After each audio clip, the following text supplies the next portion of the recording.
tolong dicatat. Catat Bu sekarang Bu. Dicatat, kemudian disampaikan kepada menterinya masing-masing. Ini kasihan loh, yang SLTA tuh banyak. Jangan bikin aturan yang kemudian merugikan orang lain gitu loh.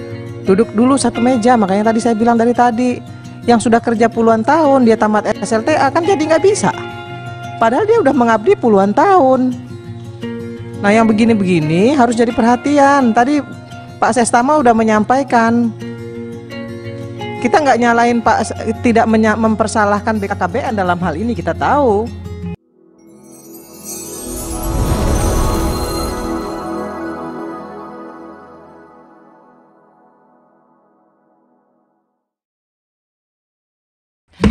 Saya tadi kebetulan baru terbang dari Banyuwangi ke sini. Saya ketika landing Pak Menpan RB, terus Kepala LAN, Kepala BKN baru landing juga di Banyuwangi, dan saya gantian pesawat lah. Saya ganti pesawat, ketemu dengan beliau. Saya bilang ke beliau, ke Pak Menpan RB, Pak titip tenaga kesehatan. Dan saya sempat ngobrol dengan Kepala BKN, kebetulan dulu periode lalu mitra saya di Komisi 2. Saya tanya berapa jatah tenaga kesehatan, katanya 50.000 atau 55.000, sekitar 55.000. Saya bilang ya kurang loh, katanya udah banyak itu Bu. Dari mana hitungan banyak? Sekarang bilang banyak. Coba ketika kemarin waktu COVID itu masih bilang banyak 55.000.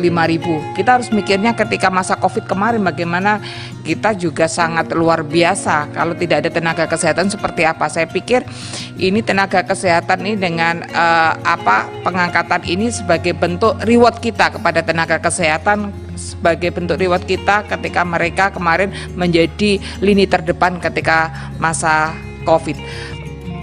Formasi untuk daerah dihitung berdasarkan apa? Tadi kami sudah menyampaikan Bu. Jadi kalau idealnya memang sebetulnya menggunakan ABK, analisis beban kerja, dan tadi kebutuhannya sudah kami sampaikan. Kemudian yang kedua, untuk penyebutan. Jadi tadi di awal paparan kami sudah sedikit memberikan klarifikasi gitu. Sebetulnya pegawai di lapangan itu kan ada pegawai negeri, ada non. Nah, kalau yang pegawai itu sebutannya penyuluh KB sebetulnya. Nah, penyuluh KB itu jabatan karir. Jadi punya jenjang karir gitu. Nah, sementara yang satu adalah petugas lapangan KB, yang itu direkrut oleh kepala dinas di kabupaten, biasanya dari honor, kontrak gitu. Tapi itu asalnya Bu, tetapi kami menyebutnya tetap itu petugas lapangan KB gitu. Hanya dulu pegawai kontrak lepas, harian gitu, yang kemudian memang oleh regulasi kemudian untuk diakomodir, termasuk kemudian diserahkan kepada kami pada tahun 2017 pasca otonomi daerah. Itu adalah tentang penyebutan. Jadi kalau di kami penyebutannya ya hanya dua, penyuluh KB dan petugas lapangan KB. Sebetulnya tentang honor itu hanya riwayat asal-usul ketika direkrut di kabupaten kota. Kemudian yang berikutnya SLTA, kenapa tidak bisa melamar? Ini harapan kami bisa melamar Bu. Nah, ini nanti juga kalau tadi kami diminta-minta afirmasi di kesempatan ini mumpung ada Kementerian PAN, justru ini yang kami mintakan afirmasi di forum baik ini, karena syaratnya adalah minimal D3. Dan yang menentukan syarat bukan kami Bu. Jadi tentu regulasi itu yang membuat adalah dari Kementerian Pembina. Jadi oleh karena itu kami petugas lapangan yang SLTA otomatis tidak bisa tertampung. Kalau harapannya waktu kami sempat ketemu Pak Deputi, sebetulnya ada namanya exit strategi. Exit strategi itu menghabiskan orang yang sudah telanjur bekerja di lapangan, itu dihabiskan dulu. Setelah itu habis, baru kebijakan ideal itu diterapkan yang berbasis kompetensi base gitu. Artinya kompetensi itu ya pendidikan, ya skill, attitude, itu silahkan gitu. Tetapi sebagai penghargaan maksud kita sebetulnya itu dihabiskan, sehingga SLTA itu ya harapannya mohon bisa diakomodir. Tetapi sekali lagi karena itu bukan menjadi ranah kami, saya hanya ingin menjelaskan kenapa SLTA itu tidak bisa masuk, karena memang syaratnya adalah D3 melalui pimpinan. Silakan Bu. Ya, kita paham Pak bahwa itu bukan ranahnya BKKBN. Tapi Bapak kan sudah bicara nih hari ini.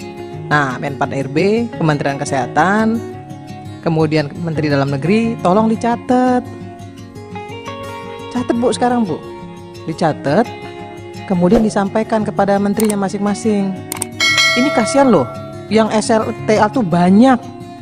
Jangan bikin aturan yang kemudian merugikan orang lain gitu loh.